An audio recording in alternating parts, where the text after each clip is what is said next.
بسم اللہ الرحمن الرحیم۔ السلام علیکم ورحمۃ اللہ وبرکاتہ۔ خواتین و حضرات، میں ہوں عبد الماجد حسینی۔ اسلام کے اندر تین چیزیں ہی مجموعی طور پر خاص ہیں۔ نمبر 1 عقائد، نمبر 2 عبادات، نمبر 3 معاملات۔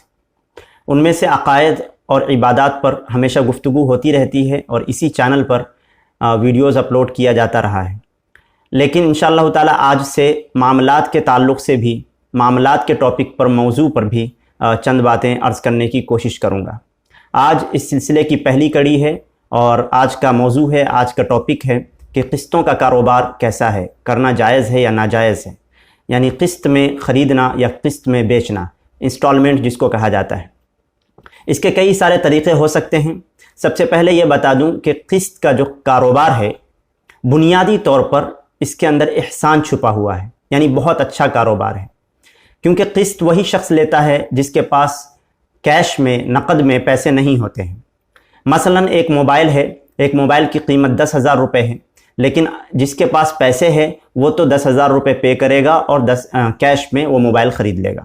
لیکن ایک ایسا انسان ہے جس کے پاس پیسے کی کمی ہے، ایک ساتھ ایک مشت اتنے پیسے نہیں ہوتے، موبائل کی جگہ کچھ بھی ہو سکتا ہے، فریج ہو سکتا ہے، یا گھر ہو سکتا ہے، یا گاڑیاں ہو سکتی ہیں، کچھ بھی ہو سکتا ہے، اس کو ضرورت ہے لیکن وہ خرید نہیں سکتا۔